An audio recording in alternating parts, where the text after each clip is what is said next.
Hey guys, welcome to study with Mayank. मैं हूं आपका मयंक और आज ला रहा हूं मैं आपके लिए एनसीईआरटी पॉलिटी क्लास 6 से चैप्टर नंबर 2। देखिए यहाँ पर आज हम विविधता और भेदभाव के बारे में जानेंगे। ठीक है, यानी भारत में हमारे यहाँ किस प्रकार से विविधता है और विविधता होने के उपरांत हमारे यहाँ जो भेदभाव पनपा है तो उनके बारे में इस अध्याय के तहत हम जानेंगे। तो चलिए स्टार्ट करते हैं आज का वीडियो। देखते हैं क्या क्या डिस्कस करना है और क्या क्या नोट डाउन करना है। देखिए वीडियो स्टार्ट करने से पहले आप लोगों से कहना चाहूँगा कि जिन लोगों ने अब तक हमारा नया YouTube channel rural academy subscribe नहीं किया है वो इसे सब्सक्राइब कर लें।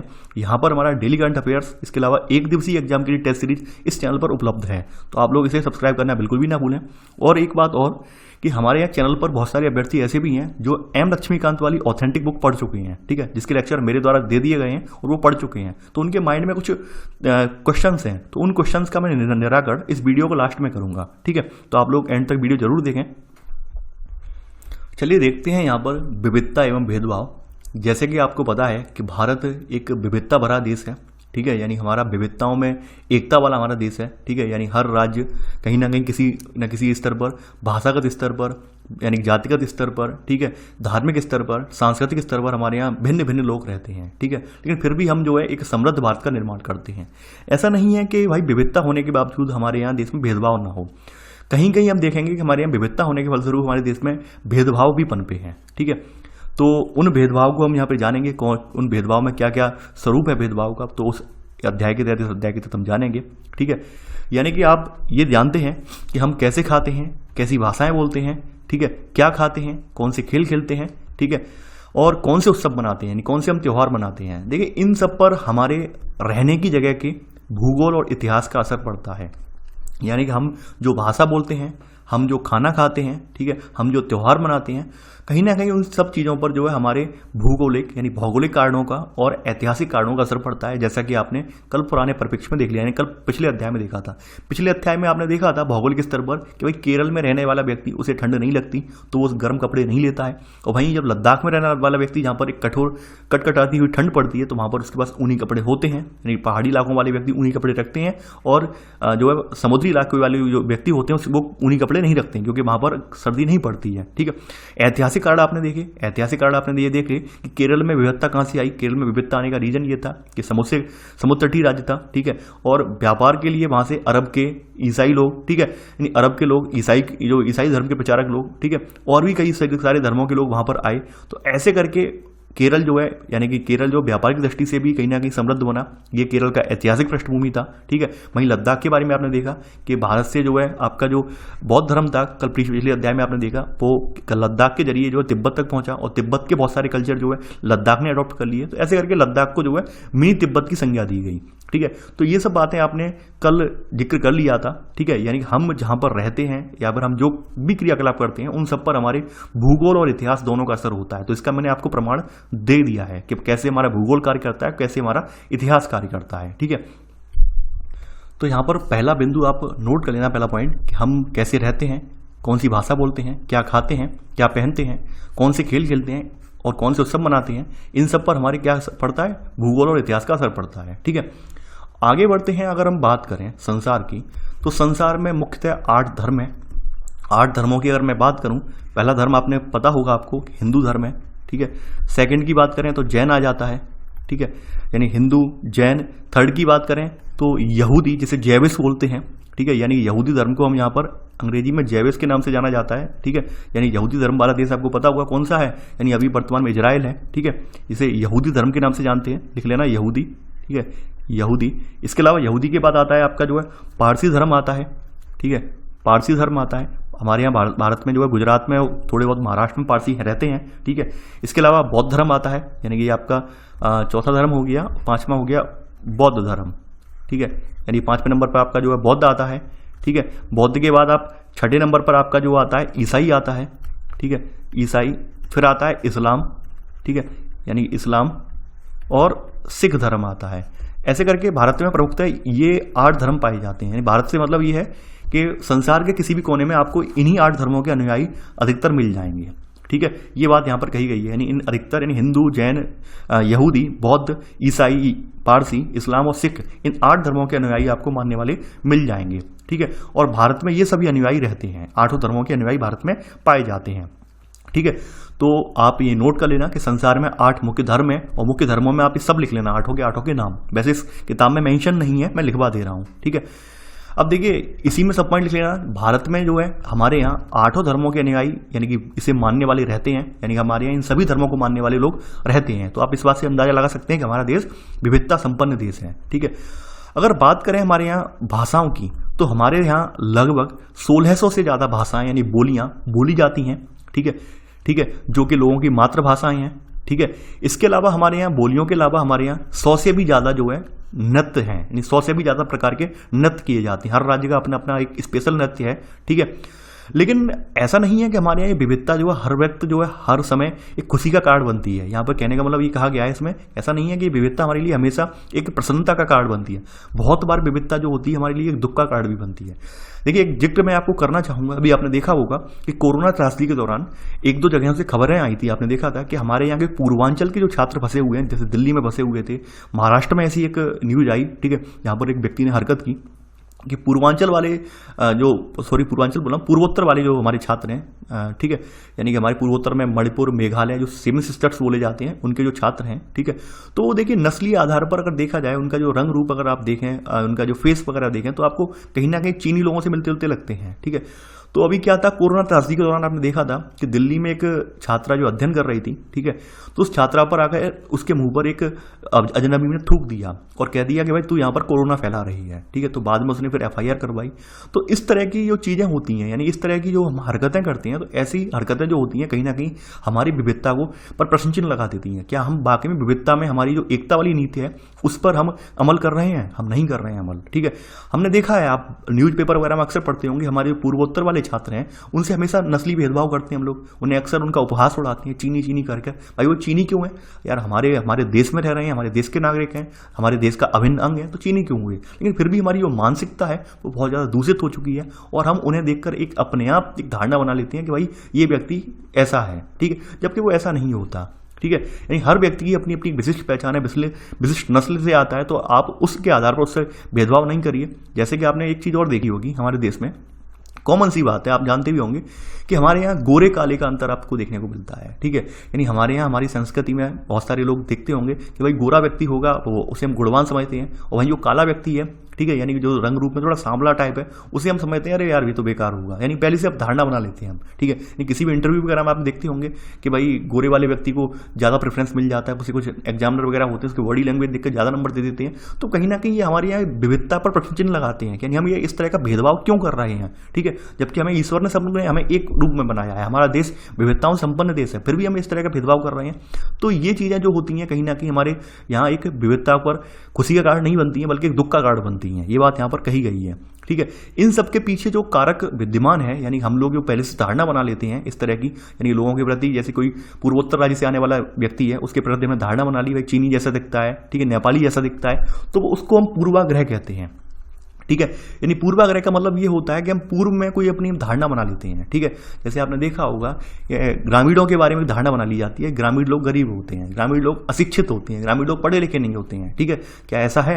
ऐसा बिल्कुल भी नहीं है। आज आप देखते होंगे तमाम IAS IPS और मोस्टली इंडियन आर्मी के ज़्यादा जवान ग्रामीण परिवेश से ही आते हैं, ठीक है। तो क्या आप उन्हें असभ्य कहेंगे? बिल्कुल नहीं कह सकते। लेकिन हमने एक धारणा बना ली है कि भाई ग्रामीण परिवेश के लोग गरीबी में रहते होंगे, बहुत मेहनत करते होंगे, खेती करने वाले लोग होंगे, आलसी नहीं होंगे, शहरी लोग आलसी होते होंगे, ठीक है। यानी इस तरह की हमने ये पूर्वाग्रह की धारणा बना ली है लोगों के बारे में कि भाई ग्रामीण लोग जो हैं कि अच्छी खासी, यानी कि आधे से ज़्यादा आबादी गाँव में रहती है, तो ये प्रौद्योगिकी यानी टेक्नोलॉजी का इस्तेमाल नहीं करते होंगे, ठीक है। और खेतों में ज़्यादातर लोग खेतों में ही कार्य करते होंगे, ठीक है, और काम की तलाश में शहरों के लिए आते होंगे। हमने पूर्व धारणा बना ली है, जबकि ऐसा नहीं है कि काम की तलाश में शहरों में आते हैं या उन्हें ग्रामीण स्तर पर काम नहीं मिलता है, उन्हें सब कुछ मिलता है, पढ़े लिखे भी होते हैं, लेकिन हमने एक धारणा बना ली है। तो इस धारणा को हम पहले से अपने किसी के बारे में कोई एक राय क्रिएट कर लेते हैं कि हाँ भाई वो फलानी जाति से आता है, तो शायद नहीं जानता होगा कि ऐसा होगा वैसा होगा, तो वो धारणा हमारी पूर्वाग्रह कहलाती है, ठीक है। यानी पूर्व में हमने उसके लिए कोई धारणा बना ली। जैसे आपने देखा होगा, अक्सर आप देखते होंगे कि जब आपके माइंड में किसी कास्ट का जिक्र किया जाता है तो आपके माइंड में एक अलग धारणा जाती है, हाँ भाई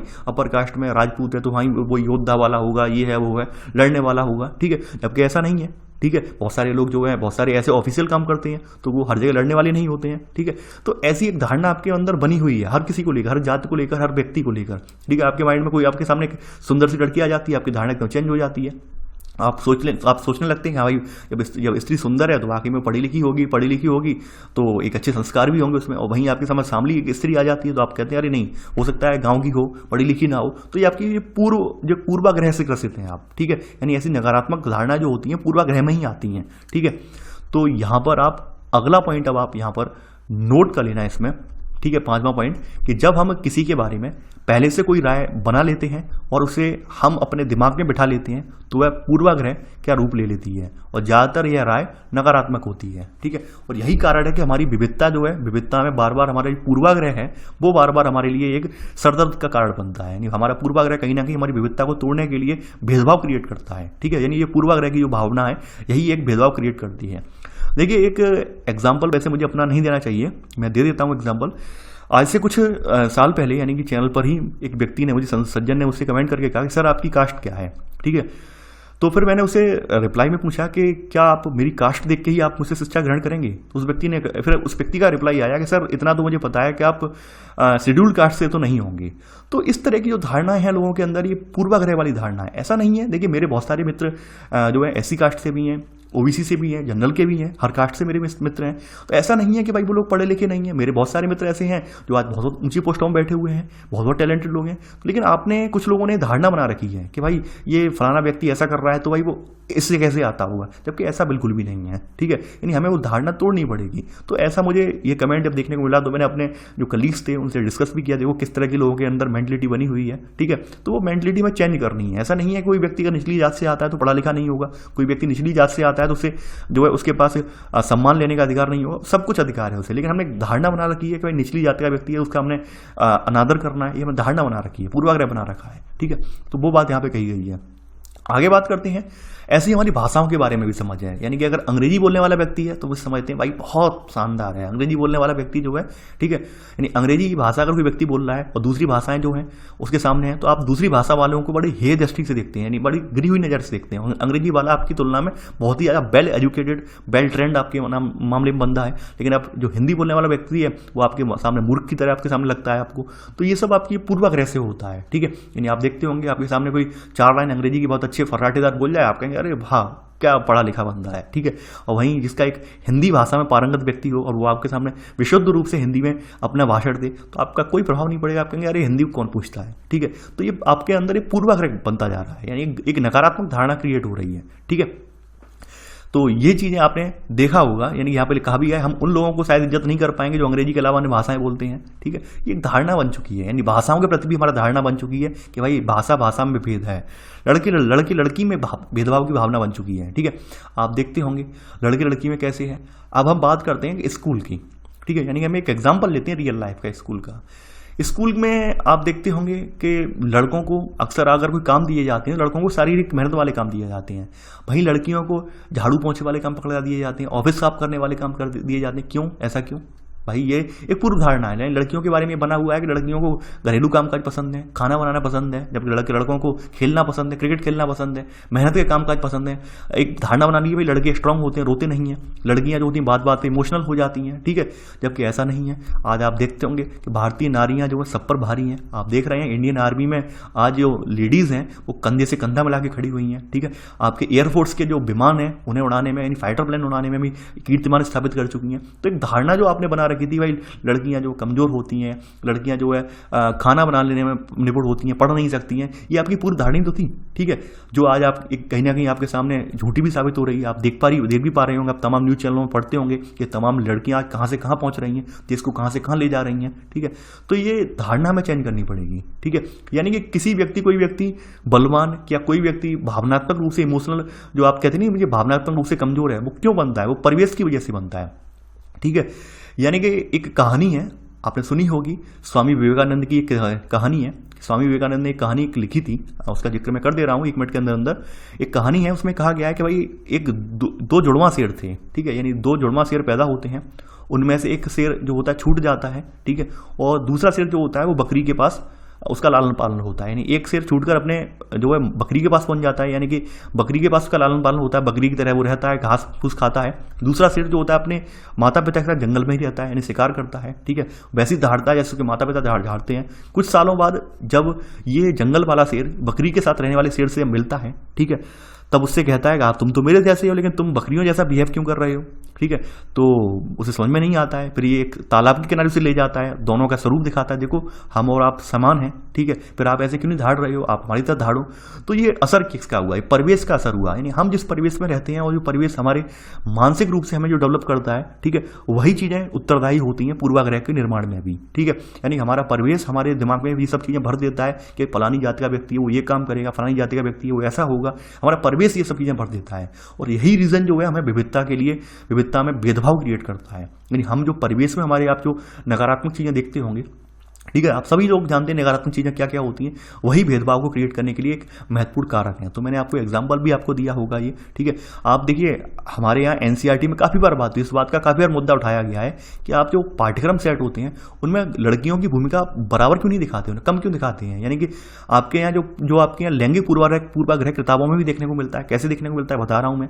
मैथ की किताब में आप देखते होंगे कि एक लड़की बाजार से सब्जी खरीद के ये लाई वो लाई, ऐसे करके एग्जाम्पल दिए जाते हैं। क्यों दिए जाते हैं भाई, लड़के भी तो ला सकते हैं सब्जी खरीद के। यानी एक लड़की किचन में एक काम ये कर रही है, यानी आप लड़कियों किचन में क्यों दिखाते हो बार बार, ठीक है। तो इस बात को लेकर काफी बार बहस भी हुई है, संसद में भी मुद्दा उठाया कि भाई ये लैंगिक पूर्वाग्रह वाले जो मुद्दे हैं क्यों किताबों में अब तक रखे गए हैं, किताबों में लड़कियों को दीनहीन क्यों दिखाया गया है। और वाकई में हकीकत बात है, आज के समय में अगर देखा जाए, अगर हम सब किसी का मानसिक विकास करें तो व्यक्ति जो है एकदम ऊपर उठ सकता है, अच्छा बन सकता है, सामाजिक रूप से पुष्ट बन सकता है। लेकिन ऐसा होता नहीं है, हम अक्सर उसे नकारात्मकता की ओर धकेलते हैं और नकारात्मकता का असर आप लोगों के सामने भी होता है, ठीक है। तो वो बातें यहाँ पे कही गई हैं।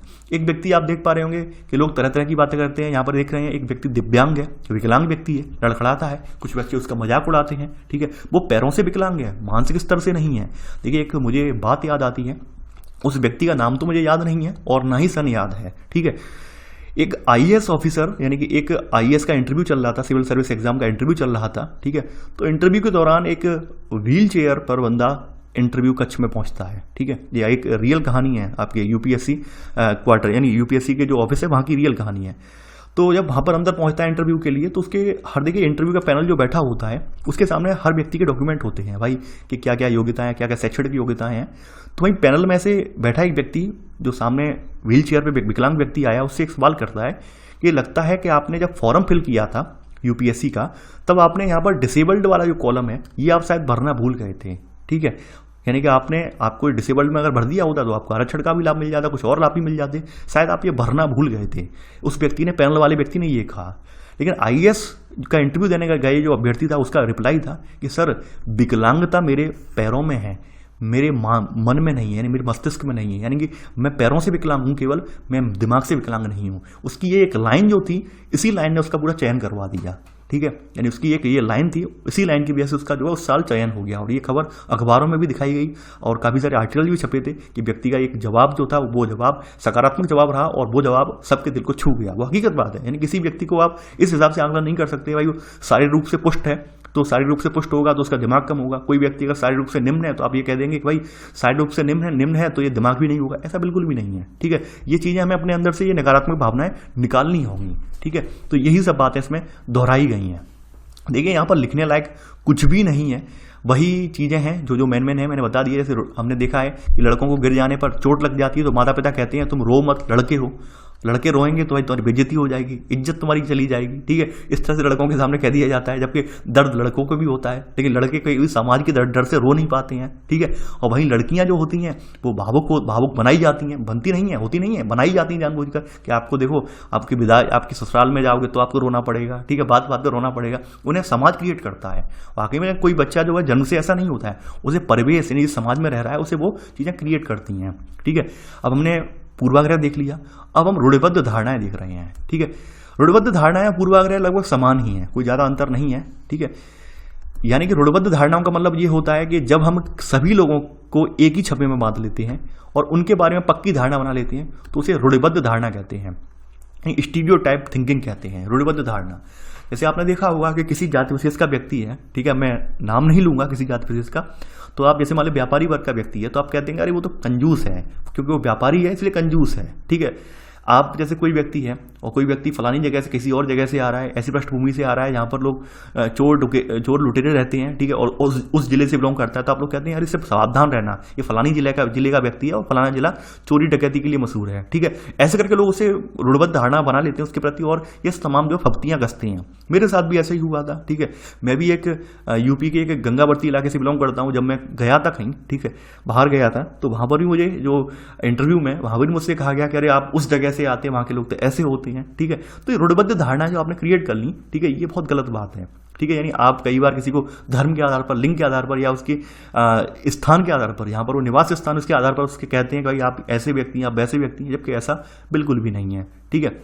यानी कि हर देश में आपको जो है हर धर्म में, हर देश में कंजूस, अपराधी, बेवकूफ़ मिल जाएंगे, लेकिन फिर भी हम ये अवधारणा बना लेते हैं कि फलानी जाति वाले मूर्ख होते हैं, फलानी जाति वाले बहुत ज़्यादा पढ़े लिखे होते हैं। ये धारणा बना चुके हैं हम, रूढ़िबद्ध धारणा बना चुके हैं। तो रूढ़िबद्ध धारणाओं में आप लिख लेना ये लाइन, ठीक है, पहला पॉइंट करके, ये आपकी पहली लाइन है, ठीक है। आगे बढ़ते हैं इसी में। अब देखिए यहाँ पर जो इस प्रकार की जो धारणाएं होती हैं, हमें प्रत्येक इंसान को एक अनोखे और अलग, ठीक है, व्यक्ति की तरह देखने से रोक देती हैं, ठीक है। यानी कि हमारी जो क्षमताएं होती है किसी के प्रति सकारात्मक रूप से देखने की, वो क्षमताएं ये कम कर देती हैं। रूढ़िबद्ध धारणा है, यानी किसी के प्रति में एक सकारात्मक रूप में देखना चाहिए और वहाँ पर हमारे माइंड में रूढ़िबद्ध धारणा बनी हुई है, तो हम कहीं ना कहीं उसके प्रति नकारात्मक तरीके से देखते हैं। जैसे लड़कियों के बारे में बात है, रूढ़िबद्ध धारणा आपकी ये है कि लड़कियां हवाई जहाज नहीं उड़ा सकती हैं, ठीक है, जबकि वर्तमान में लड़कियों ने साबित कर दिया कि भाई उन्हें प्रशिक्षण दिया जाए, अच्छी ट्रेनिंग दी जाए तो लड़कियां हवाई जहाज क्या फाइटर प्लेन भी उड़ाती हैं। आपके इंडियन जो है एयरफोर्स का मैं इसका एग्जाम्पल भी है, ठीक है। तो ये कुछ चीज़ें हैं, यानी कि हम जो धारणाएं जो हमने क्रिएट करी रूढ़िबद्ध धारणाएं, वो कहीं ना कहीं पूर्वाग्रह की धारणा ही है, पूर्वाग्रह रूढ़िबद्ध धारणाओं के अंदर नहीं है, ठीक है। यानी जो हमारे समाज में जो हमारी परंपराएं चली आ रही है उसके जरिए हमने क्रिएट कर ली भावना है कि फलानी जात का व्यक्ति ऐसा होगा, फलाना व्यक्ति ऐसा होगा, ठीक है। तो यहाँ पर ये लिख लेना कि इस प्रकार की धारणाएं हमें प्रत्येक इंसान को एक अनोखे और अलग व्यक्ति की तरह देखने से रोक देती हैं, ठीक है।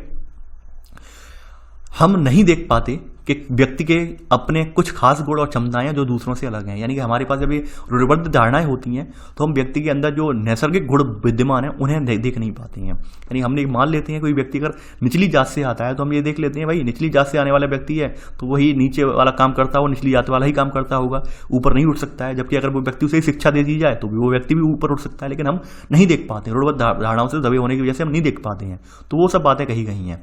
यहाँ पर एक एग्जाम्पल दिया गया है असमानता और भेदभाव का। देखिए कल आपने पिछले अध्याय में आपने देखा था कि वहाँ पर दो व्यक्ति थे। वहाँ पर एक समीर नाम का व्यक्ति था, ठीक है। समीर वन जो था वो एक हिंदू था, यानी समीर वन हिंदू था, साइकिल वाला व्यक्ति, और जो समीर टू था, समीर टू था यहाँ पर जो, वो एक मुस्लिम था, ठीक है। तो आपने देखा कि भाई समीर वन जो था पढ़ा लिखा था, उसे अच्छे खासे संसाधन मिले, वो पढ़ लिख गया, और समीर टू को जो है यहाँ पर उसे अवसर नहीं मिल पाए, संसाधन नहीं मिल पाए और वो पढ़ नहीं पाया इस वजह से, ठीक है। तो इसमें उसके धर्म की कोई दिक्कत नहीं है, यानी धार्मिक रूप से तो सही है वो। धार्मिक अगर देखिए धार्मिक रूप से सही कैसे है भाई, समीर वन समीर टू दोनों के प्रति एक लगाव भी क्रिएट हुआ वहाँ पर। ऐसा नहीं था कि भाई भेदभाव की वजह से उनमें दोनों में वैचारिक मतभेद हो जाते, यानी कि दोनों ने एक दूसरे को फ्रेंड भी बन गए थे, लेकिन दिक्कत वही आई कि उनके पास अवसर नहीं थे, समीर दूसरे के पास अवसर नहीं थे। अवसर ना होने की वजह से वो व्यक्ति समीर दो जो था अखबार बेचने वाला व्यक्ति था वो आगे नहीं बढ़ पाया। यहाँ पर ये बात कही गई है, ठीक है। और यही बात एग्जाम्पल यहाँ पर दोहराया गया है असमानता और भेदभाव के बारे में, ठीक है। यानी असमानता और भेदभाव कब होता है, यानी भेदभाव तब होता है जब लोग पूर्वाग्रहों या रूढ़िबद्ध धारणाओं के आधार पर व्यवहार करते हैं। यानी कोई व्यक्ति फलानी जात से आ रहा है तो हम उसके साथ ऐसा व्यवहार करेंगे, यानी कोई व्यक्ति ऐसी जात से आ रहा है, ऐसी कास्ट से बिलोंग कर रहा है और वो पर्टिकुलर कास्ट कोई काम करती है, निचले तबके का काम करती है, सफाई का काम करती है, ठीक है, या कुछ काम करती है, तो हम देखते हैं कि भाई हम उसी नज़र से देखते हैं भाई सफाई करने वाला होगा। जबकि अगर वो उस व्यक्ति को अच्छी खासी शिक्षा मिल जाए तो प्रोफेसर भी बन सकता है, ठीक है, कुछ भी यानी ऊपर तक उठ सकता है। लेकिन हम एक धारणा बना ली है हमने कि फलानी जात का व्यक्ति ये काम कर रहा था, फलानी जात का व्यक्ति ये काम कर रहा था तो यही काम वो करेगा, ठीक है, जैसे कल हमने पिछले अध्याय में देखा था।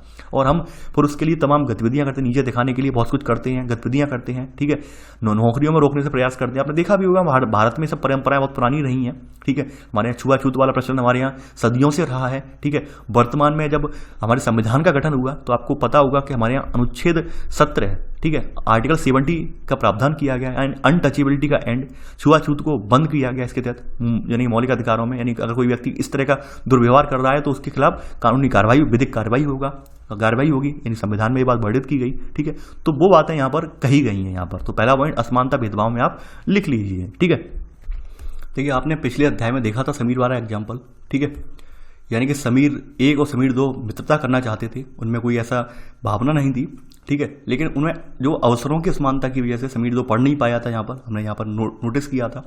और आप जानते भी हैं कि बहुत सारे लोग जो हैं बहुत सारी प्रथाओं रिवाजों की वजह से निम्न कोट के माने जाते हैं। ये सब बातें मैं बता चुका हूँ पहले ही, ठीक है। आपने देखा होगा कि बहुत से लोगों के साथ उनके खाने पीने, कपड़े, घर की मूलभूत ज़रूरतों, इन सब के लिए पैसे नहीं होते हैं। इसकी वजह से उन्हें दफ्तरों, अस्पतालों, स्कूलों आदि में उनके साथ भेदभाव किया जाता है, ठीक है। ये बात आप अच्छे से जानते हैं। तो यहाँ पर सेकंड पॉइंट आप लिख लेना यहाँ पर अब आप, ठीक है, कि बहुत लोगों के पास अपने, ठीक है, मूल जरूरतों को पूरा करने के लिए साधनों पैसे नहीं होते, इस कारण दफ्तरों इनमें इनके साथ भेदभाव किया जाता है, ठीक है। अब देखिए कुछ लोगों को विविधता और असमानता पर आधारित मैंने आपको पूर्वोत्तर राज्य के छात्रों के एग्जाम्पल दिए थे मैंने, कि पूर्वोत्तर राज्यों के छात्र जो हमारे यहाँ आते हैं, हमारे यहाँ पर दिल्ली वगैरह में पढ़ने आते हैं, तो आपने देखा होगा मजाक उड़ाते हैं उनके हम लोग, ठीक है, यानी हम ऐसे ही तमाम लोग ऐसे होते हैं उनका मजाक उड़ाते हैं। चीनी क्या करने मजाक उड़ाता है उनका, नेपाली कह के मजाक उड़ाता है, ठीक है। अभी तो हद ही हो गई कोरोना त्रासदी में, उन लोगों को कोरोना कह के मजाक उड़ाया गया उनका, ठीक है। काफ़ी सारे लोगों ने उनके साथ अभद्र हरकतें की, किसी ने उनके ऊपर थूक दिया, किसी ने उनके ऊपर जो उनके हाथ में सामान लगा उनके ऊपर फेंक के मार दिया। तो आपने ये सब चीज़ें पढ़ी होंगी न्यूज़ में, ठीक है। तो कहीं ना कहीं हमें ये सब चीज़ें अपने माइंड से निकालनी होंगी, ठीक है। और अगर हम ये सब चीज़ें अपने माइंड में रखे रहे तो यकीन मानिए भारत का विकास जो है, हम जो एक विकसित भारत यानी कि समृद्ध भारत की परिकल्पना करके चल रहे हैं, या विश्व गुरु फिर से बनाने की परिकल्पना करके चल रहे हैं, वो अधूरी रह जाएगी, ठीक है। तो यहाँ पर वही बात कही गई है कि कुछ लोगों को विविधता और समानता पर आधारित दोनों ही तरह के भेदभाव का सामना करना पड़ता है, ठीक है। तो यहाँ पर ऐसे जो दोहरे सामने होते हैं वो कौन कौन करते हैं, यहाँ पर ये करते हैं जनजातीय लोग, ठीक है, और धार्मिक समूह और खास क्षेत्र के लोगों को ये करना पड़ता है, ठीक है। खास क्षेत्र का मतलब यहाँ पर इंगित वही किया गया, पूर्वोत्तर राज्य के जो लोग हैं खास क्षेत्र से आते हैं, ठीक है। जनजाति लोग हैं, जनजाति आप कहते नहीं, जनजाति कोई व्यक्ति है कि आदिवासी होगा, वो तो ऐसे रह रहा होगा, वैसे रह रहा होगा, ठीक है।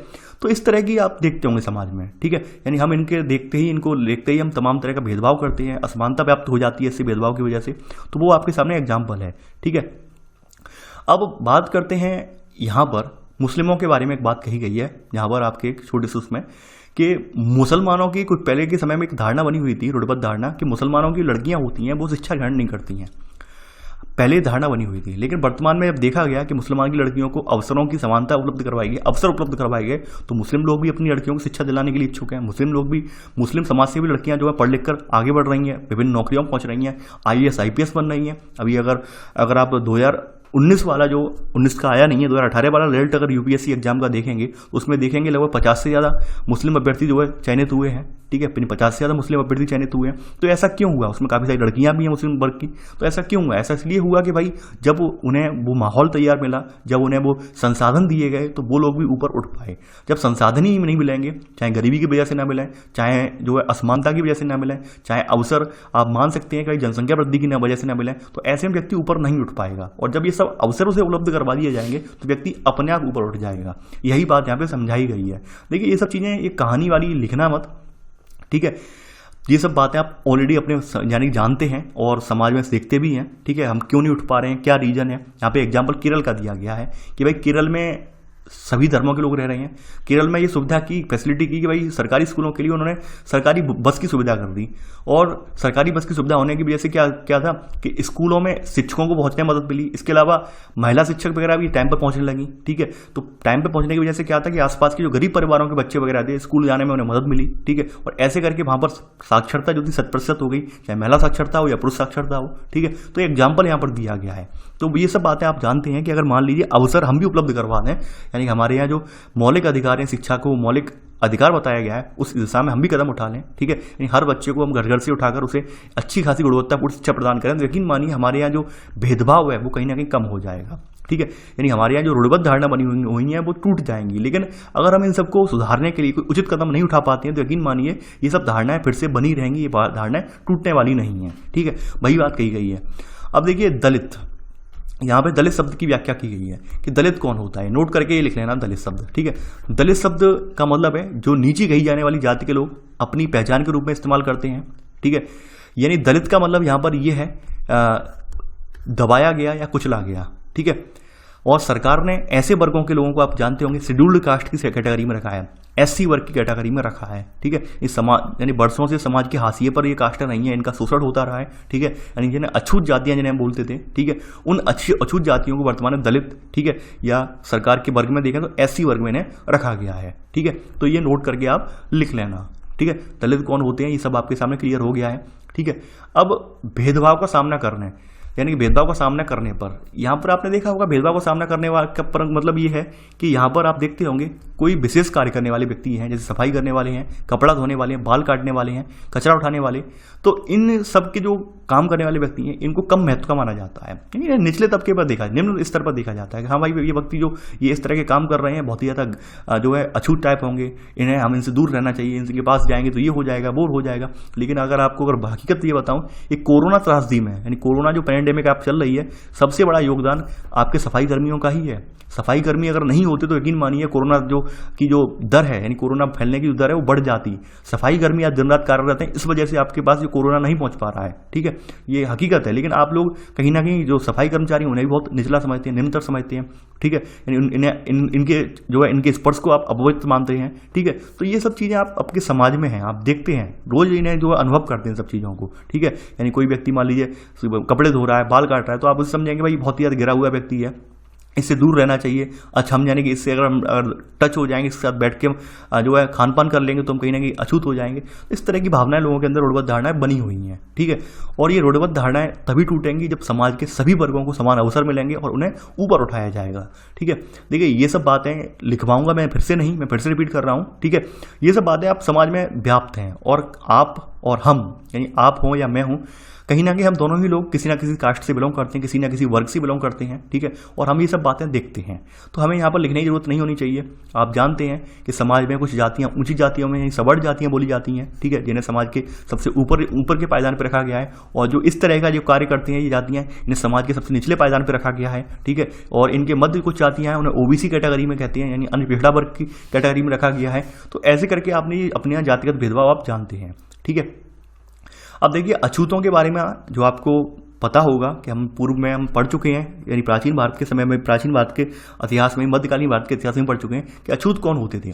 अछूत वो होते थे जो भाई कचरा वगैरह उठाते थे, ऐसे काम करते थे जो जिन कामों को जो है आम लोग जो असभ्य समझते थे, गलत समझते थे, जैसे मरे हुए जानवरों को उठाना, मरे हुए जानवरों की चमड़ी उतारना, ठीक है। तो उन्हें अछूत की संज्ञा दी गई। अछूत लोग कौन थे आपने ये भी जाना था, अछूत लोग गाँव के बाहर रहते थे। अब जब भी नगर में प्रवेश करना होता था तो क्या करते थे, ये अपने साथ एक लकड़ी का टुकड़ा ले लेते थे और उस टुकड़े पर चोट करते हुए आते, ताकि लोग इनकी आवाज सुनकर, यानी उस लकड़ी के जो टुकड़े पर चोट करने की आवाज सुनकर इनके स्पर्श से अपने आप को बचा लें। और नगर ऐसे करके खाली हो जाता था इनके लिए, यानी इन्हें बिल्कुल अलग कर दिया जाता था। इन्हें सार्वजनिक जगहों से, जो नगर की सार्वजनिक जगह थी वहां से पानी पीने का, यहाँ पर नगर में स्थित मंदिर वगैरह थे वहां पर जाने का भी अधिकार नहीं था। ये सब बातें आप ऑलरेडी जानते हैं और मैं पढ़ाते हुए भी आ रहा हूँ आपको, ठीक है। इन्हीं में से एक एग्जाम्पल आपको दिया गया है डॉक्टर बी आर अम्बेडकर का, नहीं डॉक्टर भीमराव अम्बेडकर का एग्जाम्पल दिया गया है, जो कि दलित बिरादरी से बिलोंग करने वाले व्यक्ति हैं, ठीक है। तो उनके बारे में एग्जाम्पल दिया गया है कि इन्होंने किस प्रकार से संघर्ष को झेला है, कैसे करके इन्होंने अपने महान अनुभवों को साझा किया है, ठीक है।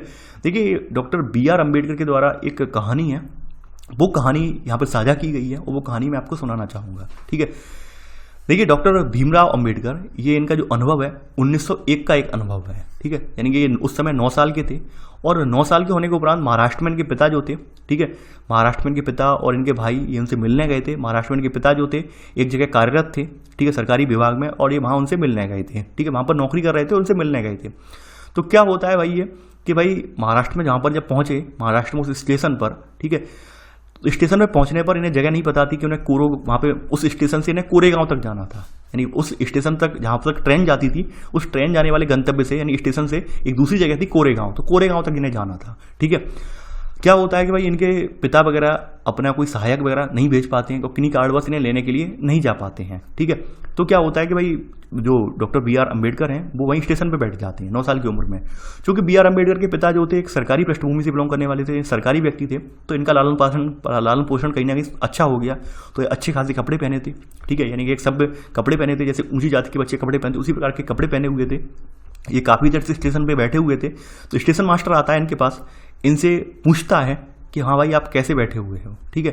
तो इनके कपड़े वगैरह देख के उसने ये अंदाजा लगा लिया कि ये भाई अच्छी खासी जात के बच्चे हैं, क्यों बैठे हैं। तो उसके पास आया, यानी कि यदा कदा उसके पास आया, पूछता है भाई आप क्यों बैठे हो, ठीक है। यानी कि उसे ये देख के लगा, यहाँ पे कहा गया है इसी इनकी कहानी में, ये शायद ब्राह्मण के बच्चे होंगे, ब्राह्मण से प्राय यहाँ पे ऊंची जात आप लगा सकते हैं, ठीक है। यानी उसके मन में यही था कि ब्राह्मण के बच्चे होंगे, तो ठीक है। तो ये मतलब ऐसे करके इनके पास आता है, स्टेशन मास्टर पूछता है, ठीक है। तो ये कहते हैं कि हमारे पिताजी ऐसे से वहाँ पूरे गाँव में रहते हैं, हमें वहाँ तक जाना है और हमें वहाँ से कोई आया नहीं है, हमें वहाँ तक पहुँचना है, ठीक है। लेकिन हमें कैसे जाना है हमें ये भी नहीं पता है। तो अचानक से क्या होता है, स्टेशन मास्टर इनसे इनकी कास्ट पूछ लेता है कि आप कौन हो, ठीक है। तो ऐसे में डॉक्टर BR अम्बेडकर के मुंह से निकल जाता है कि भाई हम महार जाति से आते हैं, ठीक है। महार जाति उस समय बंबई प्रांत में जो था ये एक अनटचेबल जो था, ठीक है, यानी कि अछूत जात मानी जाती थी। जब ये जिक्र करते हैं महार जाति से आते हैं तो स्टेशन मास्टर इन्हें भौचकित होकर देखने लगता है, यानी आंखें फाड़ फाड़ के देखने लगता है, भाई ये क्या हो गया, ठीक है। तो इनके डॉक्टर BR अम्बेडकर लिखते हैं कि भाई उसके चेहरे का जो भाव था, उसे भाव को देखकर इन्हें एकदम अचंभित रह गई है, ठीक है, कि भाई एकदम मैंने नाम लिया, अभी तक तो मुझे देखकर एकदम जनरल बिहेवियर कर रहा था, बहुत प्यार से पूछ रहा था आप क्यों बैठे हो, क्या हो, और जैसे ही मैंने अपनी कास्ट बताई उसकी दम निकल गई, ठीक है, उसकी हवा निकल गई, ऐसा क्यों हुआ, ठीक है। ये मतलब उससे फिर पूछते हैं कि भाई हम कैसे जाएंगे कोरेगांव तक, ठीक है, यानी 15-20 मिनट तक ये फिर उसके स्टेशन मास्टर के जो कक्ष है उसके आसपास घूमते रहते हैं, ठीक है। यानी पहले जो स्टेशन मास्टर के अंदर उत्साह की भावना थी इनकी हेल्प करने की, शायद छोटा सा बच्चा है इसकी हेल्प कर दी जाए, अब वो उत्साह की भावना स्टेशन मास्टर के अंदर से खत्म हो गई, ठीक है। आधे घंटे बाद फिर क्या होता है, आधे घंटे के बाद स्टेशन मास्टर लौटकर आया, फिर से पूछा, ठीक है, कि हम क्या करने की सोच रहे हैं।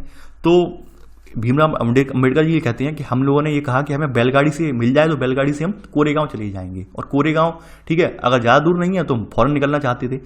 तो इस तरह से क्या होता है, स्टेशन मास्टर के माइंड में वही बात आती है कि भाई कोई बैलगाड़ी वाला उसे अगर कास्ट पता चल जाएगी बच्चे की तो वो नहीं लेके जाएगा, ठीक है। सबसे बड़ी दिक्कत यहाँ रूढ़िवादिता क्या है, कास्ट की रूढ़िवादिता है, यानी कोई भी गाड़ीवान अछूत वर्ग को सवारी ले जाकर अपने आप को गंदा और नीचा नहीं बनाना चाहता था, ठीक है। ये ऐसे करके आपने देखा होगा, ठीक है, यानी ऐसे करके समझ में नहीं आ रहा था कि हम क्या करें क्या नहीं करें, क्योंकि स्टेशन मास्टर ने भी कहीं ना कहीं साथ छोड़ दिया। स्टेशन मास्टर भी जब उसने सुना कि आप निचली जात से अछूत जाति से हैं तो उसके मन में एकदम भौचकित होकर देखने लगा कि भाई ये निचली जात से होने के बाद एक अच्छा खासा कैसे पढ़ा लिखा, यानी एक जेंटलमैन की तरह, एक बच्चे की तरह कपड़े कैसे पहने हुए हैं, तमाम तरह की बातें उसके माइंड में उठने लगी, ठीक है। तो ये डॉक्टर स्रोत कहाँ से है, डॉक्टर BR अम्बेडकर की राइटिंग एंड स्पीचेस खंड है एक, ठीक है, यहाँ से लिया गया है। तो इन्होंने अपनी रियल लाइफ की स्टोरीज का जिक्र इन्होंने किया है, यानी कि इस तरह की जो धारणाएं हैं, ठीक है, ये डॉक्टर BR अम्बेडकर के साथ ही नहीं होती हैं, ये आज भी हमारे समाज में व्याप्त हैं, ठीक है। यानी अगर मैं देखूं, अगर आप लोग देखेंगे तो आप लोग पाएंगे कि आप लोग कहीं भी जाते हैं, हमने देखा है, मैंने काफ़ी सारे लोगों को नोटिस किया है, ठीक है, यानी लोगों के अंदर एक गलत धारणा बनी हुई है, पहले सेवा पहले नहीं करते, पहले कास्ट पूछते हैं आप किस जात से हो, ठीक है। और ये सबसे गलत बात है। कभी आपने सोचा है कि कभी अस्पताल में जात पूछी जाती है? नहीं पूछी जाती है। अस्पताल में अगर डॉक्टर का जात पूछ के इलाज करने लगेंगे ना तो यकीन मानिए आधे से ज़्यादा लोग मर जाएंगे। अस्पताल में जात नहीं पूछी जाती है, लेकिन फिर हम अपने आम जीवन में जात क्यों पूछते हैं? यानी कि बात बात में कि भाई कहीं ट्रेन में सफर कर रहे हैं, हम जात पूछेंगे पड़ोसी से, हाँ भाई आप किस जाति के हो, क्या उस जाति से आपको क्या हो मतलब फर्क पड़ जाएगा, ठीक है। वो जिस जाति से, जिस जाति से, जिस मजहब से, उसे अपने काम से बिलोंग करता है, लेकिन हम फिर भी उससे पूछते हैं क्योंकि हमारे अंदर रूढ़िबद्ध धारणाएं बनी हुई हैं, ठीक है। तो ऐसी रूढ़िबद्ध धारणाओं को हमें अपने मन से निकालना होगा, ठीक है। मैंने देखा है काफ़ी सारे लोग जो होते हैं इसी आधार पर जो निचली जाति के बच्चे वगैरह आते हैं उनके साथ भेदभाव करते हैं, ये गलत है, ये बिल्कुल नहीं करना चाहिए, ठीक है। देखिए मैं आपको एक बात मैं आपको अपने लेवल पर आगे बताता हूँ, जैसे एक एग्जांपल मैं आपको देता हूँ रियल में, आप समझना उस चीज़ को। सब लोग यहाँ पर सभी जातियों के लोग इस वीडियो को देख रहे होंगे, जनरल वाले, OBC वाले, SC वाले भी, ठीक है, सभी जातियों के लोग आप देख रहे होंगे। एग्जाम्पल मैं आपको देता हूँ। देखिए अगर हम बात करें सामाजिक उत्थान की, यानी आप रह रहे हैं, जैसे मान लेते हैं कि आपके घर में आप 4 भाई हो, ठीक है, 4 भाइयों में 3 भाइयों की जो है सरकारी नौकरी लग जाती है और एक भाई जो है बहुत ही ज़्यादा हीन दुर्बल व्यक्ति है, बहुत ज़्यादा गरीब है, ठीक है, उसकी नौकरी नहीं लग पाती, बहुत ज़्यादा दुर्बल व्यक्ति है। तो ऐसे में क्या करोगे आप? क्या उसे परित्यक्त कर दोगे, उसका परित्याग कर दोगे? ठीक है, परित्याग करने से क्या उसकी समस्या सॉल्व हो जाएगी? परित्याग करने से क्या उसकी आर्थिक स्थिति सुधर जाएगी? क्या उसकी सामाजिक स्थिति सुधर जाएगी? नहीं सुधरेगी। यानी जब तक आप उसकी सहायता नहीं करोगे तब तक उसकी स्थिति सुधरेगी नहीं, ठीक है। और यकीन मानिए आप जब आप ही सहायता नहीं करोगे तो यकीन मानिए वो बेचारा और गर्ज में चला जाएगा, यानी और गड्ढे में चला जाएगा। यही हमारे समाज की स्थिति है। यानी अगर हमें निचले वर्ग का उत्थान करना है तो हमें अपनी भी धारणा बदलनी होगी, यानी ऊंची जाति वाले व्यक्ति हैं उनको भी अपनी धारणा बदलनी होगी, तभी हम इन्हें बराबरी का दर्जा दे पाएंगे। लेकिन हम ऐसा करते नहीं हैं, बहुत सारे लोग जो हैं इस बात को अमल भी करते हैं, बहुत सारे लोग इस बात को अमल नहीं कर पा रहे हैं। तो वही चीज़ें जो है क्लैश का कार्ड बन रही है, यानी क्लैश का मतलब ये भेदभाव का कार्ड बन रही है, टकराव का कार्ड बन रही है। ठीक है, तो ये कहानी आपने देखी, जाना। अब डॉक्टर बी आर अम्बेडकर के बारे में कुछ बातें हैं वो आप लिख लेते हैं। ठीक है, डॉक्टर बी आर अम्बेडकर का जन्म 1891 में इनका जन्म हुआ था। ठीक है, और ये भारतीय संविधान के पिता, दलितों के सबसे बड़े नेता के रूप में ये जाने जाते हैं। ठीक है, पहला पॉइंट लिख लेना बी आर अम्बेडकर के बारे में, डॉक्टर बी आर अम्बेडकर करके लिख लेना। ठीक है, यानी कि आप नोट करके लिख लेना ये नोट में। ठीक है, देखिए इनका जन्म किस में हुआ था, महार जाति में हुआ था, जो उस समय अछूत मानी जाती थी। ठीक है, यानी इस जाति के बच्चों के पास ना ही लोगों के पास जमीन होती थी, ना ही उनके बच्चों को यानी ना ही उनके बच्चे पढ़े लिखे होते थे। ठीक है, और इन्हें गांव के अंदर रहने की भी इजाजत नहीं थी। अछूत का मतलब यही था कि भाई प्राचीन काल से आप देखते आ रहे होंगे, अछूत जो थे गांव के बाहर निवास करते थे, जब भी नगरों में आते थे तो अपने लकड़ी का टुकड़ा ले लेते, उसको चोट करते हुए आते थे। ठीक है, तो ये सब स्थिति आप देखते आ रहे हैं, तो ये लिखने की जरूरत तो है नहीं, आप जानते हैं ऑलरेडी। ठीक है, यानी अछूत मानिए, अछूत का मतलब ही आप हो गया कि ये सब समस्याएं होंगी, ना तो जमीन होगी, ना ही शैक्षिक अवसर होंगे इनके पास, और ना ही ये ग्रामीण परिवेश में आम जीवन जी रहे होंगे, यानी गांव से बाहर रह रहे होंगे। ठीक है, ये बात आप ऑलरेडी जानते होंगे। देखिए अंबेडकर ऐसे पहले व्यक्ति थे अपनी कास्ट से, डॉक्टर बी आर अम्बेडकर, जिन्होंने उच्च शिक्षा प्राप्त की, यानी कॉलेज की पढ़ाई पूरी की, और वकील बनने के लिए ये इंग्लैंड गए। ठीक है, इसके बाद जब इंग्लैंड से भारत आए, इन्होंने भारत की स्थिति देखी, भारत में इन्होंने देखा किस तरह से रूढ़िवादिताएं फैली हुई हैं। ठीक है, तो इन्होंने दलितों को बढ़ाने के लिए, उन्हें प्रोत्साहित करने के लिए विभिन्न अभियान, विभिन्न आंदोलन चलाए। ठीक है, तो उन आंदोलनों में यहाँ पर इन्होंने दलितों से कहा कि आप तरह तरह की सरकारी नौकरी में संलग्न हो जाएं। ठीक है, ऐसे करके आप जाति व्यवस्था से बाहर निकल पाएंगे, यानी जब तक आप सरकारी नौकरी में नहीं जाएंगे तब तक आप जाति व्यवस्था से बाहर नहीं निकल पाएंगे। यानी नौकरी में जाने का मतलब ये है कि भाई आपके बगल वाला व्यक्ति है, उसको काम कर पड़ेगा ही पड़ेगा। यानी आप मान लीजिए एक कहीं नौकरी में पहुंच जाते हैं, किसी उच्च पद में पहुंच जाते हैं, तो आपके निम्न आसीन पद वाले आपसे ताल्लुक तो रखेंगे ही रखेंगे, यानी कोई भी काम होगा आपको पूछेंगे। तो ऐसे करके सामाजिक असमानता का अंतर जो खत्म हो जाएगा, इनका मानना ये था। ठीक है, इसके अलावा इन्होंने यहाँ पर दलितों में के मंदिर में प्रवेश के लिए इन्होंने कई प्रयास किए, यानी कि इन्होंने एक मंदिर आंदोलन भी चलाया था। ठीक है, यानी कि इन्होंने नासिक में एक मंदिर था जिसमें इन्होंने अभियान चलाया था, लंबा अभियान चलाया था 2 मार्च 1930 को। ठीक है, इसमें क्या था कि भाई इन्होंने 15,000 दलित भाइयों को इन्होंने इकट्ठा किया, और आपको पता है कि इन्हें मंदिरों में प्रवेश की अनुमति नहीं थी छूतों को। ठीक है, तो ये इस मंदिर में यहाँ पर अड़ गए इसके गेट पर, और उस समय चूंकि ब्रिटिश शासन था, ब्रिटिश शासन में ही सुरक्षा मुहैया करवा दी थी मंदिर प्रशासन को कि भाई कोई भी दलित जो है यहाँ पर एंटर नहीं करेगा। एक लंबा संघर्ष लड़ा 6 साल का, लेकिन बाद में इन्होंने समझ लिया कि भाई इस संघर्ष से कोई फायदा नहीं होने वाला है, यानी हिंदू धर्म में जो बैठे ठेकेदार हैं वो अपनी नीतियों को, अपने आप को नहीं बदलेंगे। तो फिर क्या हुआ कि बाद में आकर इन्होंने 14 अक्टूबर 1956 में आकर इन्होंने अपने लगभग 3.5 लाख अनुयायियों के साथ बौद्ध धर्म अपना लिया। यानी संसार का सबसे बड़ा जो है कन्वर्जन माना जाता है, इतनी बड़ी संख्या में एक साथ मास कन्वर्जन। ठीक है, इसे बोल सकते हैं बड़ी संख्या में, यानी धर्मांतरण माना जा सकता है ये। 14 अक्टूबर 1956 को इन्होंने क्या किया, धर्मांतरण कर लिया। यानी मंदिर में इन्होंने जो दलितों का प्रवेश वाला प्रयास था इनका असफल रहा। 6 साल का एक लंबा संघर्ष चला इनका जो है हिंदुओं के साथ, हिंदू जो मठाधीश थे उनके साथ, लेकिन बाद में भी सफल नहीं हो पाए। तो समझ गए कि हिंदू धर्म की जो जड़ें हैं वो रूढ़िवादिताएं उनमें जो है गहरी तरह से समा गई हैं, इसे बदलना संभव नहीं है। तो इससे बेटर ये है कि हम ऐसे धर्म की तलाश करें, ठीक है, जो सबको समान दृष्टि से दिखता हो, उसमें उस धर्म में किसी को निचली दृष्टि से या हे दृष्टि से ना देखा जाता हो। तो इसलिए इन्होंने क्या किया, धर्म परिवर्तन करके ये 14 अक्टूबर 1956 में धर्म परिवर्तन किया। ऐसे करके इन्होंने बौद्ध धर्म को अपना लिया। ठीक है, तो यहाँ पर आप बनवाई बन करके चौथा पॉइंट यहाँ पर ये पॉइंट लिख लेना। ठीक है, इसी में सब पॉइंट लिख लेना, सब पॉइंट। उन्हें ऐसे धर्म की तलाश थी सबको समान निगाह दे, और जीवन में आगे चलकर 14 अक्टूबर 1956 को इन्होंने बौद्ध धर्म को अपनाया। ठीक है, तो ये तो डॉक्टर बी आर अम्बेडकर के बारे में कुछ बातें थी जो आपने देख ली। डॉक्टर बी आर अम्बेडकर आपके संविधान में, आपकी किताबों में एक उत्कृष्ट व्यक्ति हैं, यानी उत्कृष्ट एग्जाम्पल भी हैं इस बात का, जो छुआछूत का, अछूत का। ठीक है, जो आपने अपने देख लिया। अब बात करते हैं समानता के लिए संघर्ष। ठीक है, देखिए आप सब जानते हैं कि ब्रिटिश शासन से आज़ादी पाने के लिए हमने जो संघर्ष किया था उसमें समानता के लिए, व्यवहार के लिए किया गया संघर्ष भी शामिल था। ठीक है, यानी हम ब्रिटिश शासन से एक ओर तो हमारे संघर्ष कर ही रहे थे, दूसरी ओर हमारे भारत में मौजूद एक ऐसा वर्ग था जो अपने यहाँ के लोगों से संघर्ष करने पर मजबूर था। ठीक है, वो वर्ग था, दलित वर्ग था, औरतों वाला वर्ग था, जनजातीय वर्ग था। आप सभी को पता है कि हमारे देश में अंग्रेजों से आने से पहले, ठीक है, कोई विशेष अधिकार औरतों को नहीं दिए गए थे, न शिक्षा का अधिकार था, न ही स्वतंत्रता का अधिकार था। ठीक है। वहीं जनजातियां जो होती हैं, जनजातियां भी हाशिए पर थी, जनजातियों को भी कभी मुख्य मार्ग में लाने का प्रयास नहीं किया गया, मुख्य धारा में लाने का प्रयास नहीं किया गया, ठीक है। यानी हमेशा इन लोगों ने गैर बराबरी का अनुभव किया, एक लंबी लड़ाई इन्होंने लड़ी, और संविधान जब निर्माण हुआ तो संविधान निर्माण का उन्होंने ये बात अपने केंद्रीय स्तर पर ध्यान में रखी कि भाई हमें इस तरह का संविधान बनाना है, हमें इस तरह के प्रावधान इसमें जो है शामिल करने हैं, ताकि हमारे देश में मौजूद चाहे अछूत वर्ग हो, दलित वर्ग हो, ठीक है, महिला हो, ठीक है, या फिर जनजाति वर्ग हो, सभी को समान न्याय मिले, ठीक है, सभी को समान न्याय मिले, अवसरों की सबको समानता मिले, ताकि हमारा संविधान जो है सभी के साथ जो है एक समान रूप से आगे बढ़ा ले जा सके सभी को, ठीक है, और ऐसे करके हमारे देश में जो असमानता व्याप्त वो खत्म हो सके, ठीक है, ठीक है। लेकिन फिर भी आप जानते होंगे कि ये सब चीज़ें कानूनी रूप से पॉसिबल नहीं होती हैं। कानूनी रूप से एक बार को इन्हें एम्पावर्ड कर तो दिया जाता है कि हाँ भाई हम बचा लेंगे, लेकिन स्वयं डॉक्टर बी आर अम्बेडकर ने ये बात स्वीकार की है। अगर आपने डॉक्टर बी आर अम्बेडकर का एक कथन पढ़ा होगा, उसमें लिखा है कि कानून आपको जो भी स्वतंत्रता देता है वो तब तक बेकार है जब तक समाज आपको स्वतंत्रता ना दे। ये हकीकत बात है। आपको कानून से आज देखते होंगे तमाम स्वतंत्रताएं मिल गई। यहाँ पर एक स्वतंत्रता एक एग्जाम्पल, मॉडर्न कल्चर में एग्जाम्पल ले लेता हूँ मैं। यहाँ पर आप देखते होंगे कि भाई जो महिलाओं को अपनी इच्छा से 18 साल से ऊपर होने पर विवाह करने का अधिकार है, लड़कियों को 18 साल से ऊपर होने पर अपनी इच्छा से किसी के साथ विवाह करने का अधिकार है। क्या वो विवाह कर पाती हैं? आप समाज में देखते होंगे किसी के साथ लव मैरिज वगैरह हो जाती है, उसके साथ ऑनर किलिंग हो जाती है, उसकी हत्या कर दी जाती है, ऑनर किलिंग देखते होंगे आप, ठीक है। और ऐसे बहुत सारे एग्जाम्पल हैं, ठीक है। तो ये क्या बड़ा सिद्ध कर रहे हैं, यानी हमने कानून ने तो स्वतंत्रता दे दी है, कानून ने तो हमें अधिकार दे दिए, लेकिन समाज अभी भी उस रूढ़िवादिताओं से घिरा हुआ है और समाज इन्हें एक्सेप्ट नहीं कर पा रहा है, नए कल्चर को एक्सेप्ट नहीं कर पा रहा है, ठीक है। नई धारणा को समाज एक्सेप्ट नहीं कर पा रहा है, आज भी पुरानी जंजीर यानी पुरानी धारणाओं की जंजीरों में जकड़ा हुआ है, ठीक है। ये ऐसे बहुत सारे एग्जाम्पल हैं। तो डॉक्टर बी आर अम्बेडकर का कथन ये बिल्कुल यथार्थ साबित होता है कि वाकई में हमें कानून कोई भी स्वतंत्रता दे दे, लेकिन जब तक हमें समाज स्वतंत्रता नहीं देगा तो कानूनी स्वतंत्रता हमारे लिए बेकार है।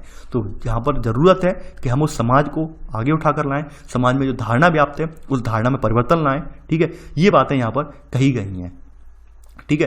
देखिए, संविधान में जब मालूम था संविधान निर्माताओं को, तो संविधान में कुछ ऐसे प्रावधान भी किए गए जिसके जरिए आपको पता होगा कि जैसे आपने पता होगा कि असमानता, यहाँ पर देखिए संविधान की बात कही गई है कि यहाँ पे नौकरियां वगैरह सभी लोगों के लिए खुली हुई हैं। इन सब के अलावा संविधान में सरकार पर यह विशेष जिम्मेदारी डाली थी कि वह गरीबों और मुख्य धारा से अलग पड़ गए समुदायों को समानता के अधिकार का फायदा दिलाने के लिए विशेष कदम उठाएगा, यानी आरक्षण वगैरह का प्रावधान करेगा, क्योंकि वर्तमान में भी प्रचलित है, ठीक है। फिर भी हमारी जो धारणाएं हैं वो जो चेंज नहीं हो पाई हैं, यानी कि संविधान ने तमाम तरह के प्रयास किए, संविधान ने तमाम तरह की हमें शक्तियां प्रदान की, लेकिन फिर भी हमारी जो पूर्व धारणाएं हैं वो बदल नहीं पाई हैं। आप देखते होंगे, अभी देखिए मैं अभी कल परसों में एक अखबार पढ़ रहा था, एक जिले का वहाँ पर जिक्र किया गया कि भाई एक निचली जाति की एक लड़की है, निचली जाति से मतलब ये नहीं है कि जो है दलित जाति से हो, किसी और जाति की भी लड़की है और उस गांव में बहुलता किसी और जाति की है, ठीक है। तो क्या होता है, कुछ लड़कों ने उसके साथ जो है बलात्कार किया है। बलात्कार करने के उपरांत वहाँ पे पंचायत बैठती है, पंचायत क्या कर देती है भाई, लड़के जो होते हैं उन्हें कह देती है 5-5 जूते लगा दो और इन्हें छोड़ दो, माफ कर दो।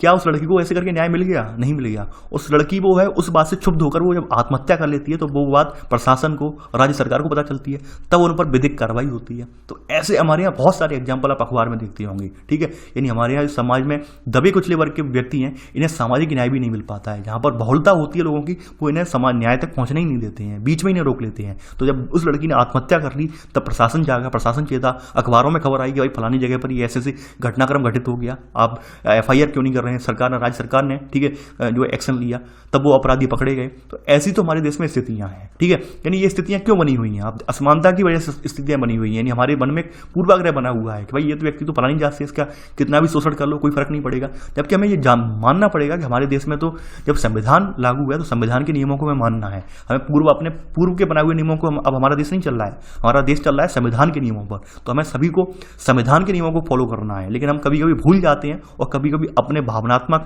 रूप से बहकर अपनी रूढ़िवादी परंपराओं को जारी रखते हैं, ठीक है। तो उसका भी प्रावधान संविधान में, अगर हम किस तरह का कोई कृत्य करते हैं जिससे हमारे समाज के किसी वर्ग को नुकसान होता है, तो जो संविधान में यहाँ पर कानूनी कार्रवाई का भी प्रावधान दिया गया है, ठीक है। आगे बढ़ते हैं। देखिए यहाँ पे वही बात कही गई है, असमानता आज भी मौजूद है, समानता का वह मूल्य जिसके लिए हम निरंतर संघर्ष करते रहते हैं। भारतीयों के लिए समानता का मूल्य वास्तविक जीवन का हिस्सा बने, ठीक है। यानी असमानता आज भी मौजूद है। संविधान में इतने सारे प्रावधान होने के बावजूद भी आज भी हमारे देश में असमानता कहीं ना कहीं व्याप्त है। आप देखते होंगे असमानता के आज, यानी असमानता के आज स्वरूप बदल गए हैं। सब स्वरूप कैसे बदल गए हैं आप देख रहे होंगे। गर्ल्स के साथ लड़कियां कितनी सुरक्षित हैं? सुरक्षित बिल्कुल नहीं है। कार्यस्थल पर यौन हिंसा वगैरह आप देखते होंगे, महिलाओं के साथ कार्यस्थल पर यौन हिंसा वगैरह की वारदातें, ये असमानता का ही स्वरूप है। यानी पुरुष समाज जो है कहीं ना कहीं महिलाओं को दबाने की कोशिश कर रहा है। कार्यस्थल पर महिलाओं को जो कम वेतन देना, ठीक है, महिलाओं का तरह तरह से शोषण करना, ठीक है। तो ये सब चीज़ें आप देख रहे होंगे, यानी आधुनिक समाज में भी ये सब चीज़ें आज भी व्याप्त हैं, जबकि संविधान ने इतने सारे कठोर जो प्रावधान, कठोर प्रबंध की हैं, फिर भी हमारे समाज में सब चीज़ें व्याप्त हैं। हमारे भारत की संविधान के उद्देश्य का, ठीक है, यानी यहाँ पर कहा भी गया था, ठीक है, यानी हमारे संविधान के उद्देश्य का में, यानी हमारे यहाँ संविधान में कहा भी गया था कि हम कोई एक भाषा, धर्म या त्यौहार सबके लिए अनिवार्य नहीं बनाना चाहिए। यानी हमारा देश विविधता भरा देश है, तो हमें हमारे देश में जितने भी लोग हैं उन सबकी संस्कृति, भाषा, कल्चर संरक्षित करने का प्रयास करना है। हमें अपनी कोई किसी के ऊपर एक भाषा थोपनी नहीं है, ठीक है। इसलिए भारत को धर्मनिरपेक्ष राष्ट्र बनाया गया। धर्मनिरपेक्ष का मतलब ये होता है कि हम सभी धर्मों का पालन करने वाले हैं, ठीक है, यानी कि जहाँ लोग बिना भेदभाव के अपने धर्म का पालन करते हैं, ठीक है, तो ये धर्मनिरपेक्ष राष्ट्र बनाया गया, यानी हम सभी धर्मों का पालन करेंगे, किसी एक धर्म को वरीयता ज़्यादा नहीं देंगे, ठीक है। तो ये आपकी प्रस्तावना आपके सामने लिखी है उद्देश्य का, ठीक है, यानी हम भारत के लोग भारत को एक संपूर्ण प्रभुत्व संपन्न समाजवादी पंथ निरपेक्ष लोकतंत्रात्मक गणराज्य बनाने के लिए उसके समस्त नागरिकों को सामाजिक, आर्थिक, राजनीतिक न्याय, विचार, अभिव्यक्ति, विश्वास, धर्म और उपासना की स्वतंत्रता, प्रतिष्ठा और अवसर की समता प्राप्त कराने के लिए उन सब व्यक्ति की गरिमा, राष्ट्र की एकता और अखंडता सुनिश्चित करने वाली बनता बढ़ाने के लिए दृढ़ संकल्पित होकर अपनी संविधान सभा में आज 26 नवंबर 1949 को एतद द्वारा संविधान को अंगीकृत, अधिनियमित और आत्मार्पित करते हैं। ये बात हमारी संविधान के उद्देशिका में भी कही गई। देखिए, बातें सब कही गई हैं, लेकिन हकीकत बात यह है कि आज भी हमारे यहाँ डॉक्टर BR अम्बेडकर का जो कथन है वो यथार्थ बना हुआ है, ठीक है, हमारा समाज आज भी जागरूक नहीं हो पाया है। देखिए, ये सब जो बातें हैं एंड वाली, ये आप अपने माइंड में सुन लीजिए, इन्हें लिखने से कोई फायदा नहीं है, क्योंकि ये सब बातें आप ऑलरेडी जानते हैं, ठीक है। कहीं ना कहीं आपको ब्रॉड लेवल पर जो है आपको अवगत करवाना था, तो इसके लिए मैंने ये चीज़ें बता दी आपकी, ठीक है। आपको लिखना नहीं है, लिखना जितना था आपको महत्वपूर्ण पॉइंट को आप नोट डाउन कर चुके हैं। अब चलिए बात करते हैं, ये चैप्टर तो आपका एंड हो गया है, अब आपके प्रश्न देख लेते हैं। देखिए, कुछ अभ्यर्थियों के मुझे प्रश्न मिले हैं, जो लोग मेरे द्वारा ऑथेंटिक बुक जो थी एम लक्ष्मीकांत जी की बुक थी वो पढ़ चुके हैं। उनके माइंड में अब ये बात है कि सर क्या अब हम एम लक्ष्मीकांत कवर कर चुके हैं, क्या अब हम NCERT पॉलिटी आप जो पढ़ा रहे हैं क्या इसके भी नोट्स बनाएं। देखिए, पहली बात आप ये जान लीजिए, NCERT पॉलिटी स्टार्ट करने के मेरे सामने कुछ रीज़न थे जिसकी वजह से मुझे स्टार्ट करनी पड़ी। पहला रीज़न ये था कि भाई कुछ अभ्यर्थियों की समस्या ये थी कि सर हमें तो पॉलिटी की अवधारणा ही नहीं पता, पॉलिटी होती क्या है, यानी उन्हें तो बिल्कुल जीरो लेवल से स्टार्टिंग उनके लिए करनी थी कि भाई ये जो है राजनीतिक शास्त्र होता क्या है, ठीक है, ये सामाजिक विज्ञान की धारणा में ये आपकी जो पॉलिटिकल साइंस है, राज्य व्यवस्था वाली चीज़ है, ये होती क्या है, इसलिए मुझे पॉलिटी स्टार्ट करनी पड़ी। अब देखिए, यहाँ पर आपके सामने विकल्प है। ऐसे अभ्यर्थी जो लोग सक्षम हैं, जो लोग पढ़े लिखे हैं, जिनका बैकग्राउंड यानी बैकअप क्लियर है, ठीक है, यानी जिन लोगों की पृष्ठभूमि क्लियर है पॉलिटी को लेकर, तो वो लोग तो एम लक्ष्मीकांत से पढ़ाई कर लें, ठीक है, कोई दिक्कत नहीं है। जिन लोगों की पृष्ठभूमि क्लियर नहीं है, यानी अभी भी ये सारी चीज़ें जानते नहीं है, ये सब चीज़ें होती क्या है, तो वो लोग यहीं से स्टार्टिंग करें, NCERT पॉलिटी से स्टार्टिंग करें, ठीक है। या फिर जो लोग एम लक्ष्मीकांत पढ़ चुके हैं, पढ़ने के इच्छुक हैं, सोचते हैं कि भाई चलिए लगे हाथ ये भी देख लेते हैं, तो आप लोग केवल और केवल पॉलिटी की वीडियो देख लीजिए, नोट्स मत बनाइए, नोट्स आपके बन चुके हैं ऑलरेडी, ठीक है, लक्ष्मीकांत की पॉलिटी से। किन के लिए विकल्प है ये? जो लक्ष्मीकांत की पॉलिटी पढ़ चुके हैं, ठीक है, और जो लोग बिल्कुल निचले स्तर पर हैं, जिन्हें पॉलिटी की अवधारणा यानी ABCD बिल्कुल नहीं आती, पॉलिटी होती क्या है, किस तरह से इसकी क्रियाविधियाँ, किस तरह से इसमें लोग वर्क करते हैं पॉलिटी में, उन्हें बिल्कुल नहीं बताया पॉलिटी का, ठीक है, कि किस तरह का इसका महत्व है, तो वो यहाँ से क्लास 6 की NCERT से यहाँ पर पढ़ना स्टार्ट करें। देखिए, पॉलिटी पढ़ाने का दूसरा रीज़न मेरा ये था यहाँ पर NCERT पॉलिटी, क्योंकि मुझे जो आपका पेपर है, ठीक है, GS का पेपर है, तो GS के पेपर में अंतर्राष्ट्रीय राजनीति आती है, अंतर्राष्ट्रीय राजनीति का एक टॉपिक आता है, तो अंतर्राष्ट्रीय राजनीति के टॉपिक के लिए हमें यहाँ पर क्लास 11-12, ठीक है, 11-12 में आपका जो है आपकी पॉलिटी है, NCERT पॉलिटी क्लास 11-12 की, वहाँ पर अंतर्राष्ट्रीय स्तर पर राजनीति की उथल पुथल को दिखाया गया है, ठीक है, तो मुझे 11-12 पढ़ानी पड़ती, इसलिए मैंने यहाँ पर सोचा कि आपको 6 से स्टार्ट कर दूँ, ताकि बाद में आप कमेंट करके नहीं कहते कि सर 6 से 10 तक की आपने पॉलिटी क्यों नहीं पढ़ाई, क्या रीज़न है, क्योंकि मेरे सामने सबसे बड़ा प्रश्न ये होता है, आप ये कमेंट करके मुझे परेशान कर देते हैं कि सर आपने ये फलानी चीज़ क्यों छुड़वा दी, जबकि हमें 11-12 पढ़नी पड़ेगी वहाँ पर, ठीक है, क्योंकि हमें GS पेपर लिखना है, उस पेपर में हमारे 11-12 में राजनीतिक जो आपकी विभिन्न देशों में राजनीतिक अनुभव है, विभिन्न देशों के साथ राजनीतिक संबंध है, उनका जिक्र वहाँ पर किया गया है, ठीक है, तो इस वजह से यहाँ पर इसकी महत्ता बढ़ जाती है, ठीक है। तो आई होप आपके माइंड में सारे डाउट्स क्लियर हो गए होंगे। देखिए, आप लोग वीडियो को लाइक शेयर करना बिल्कुल भी ना भूलिए। तमाम ऐसे अभ्यर्थी हैं जो वीडियो को लाइक शेयर नहीं करते हैं, उनसे मैं यही अनुरोध करना चाहूँगा कि आप लोग वीडियो को लाइक शेयर करेंगे तो हमारे चैनल पर नए अभ्यर्थी भी जुड़ पाएंगे। तो चलिए, आज के लिए बस इतना ही। Thanks for watching. जय हिंद।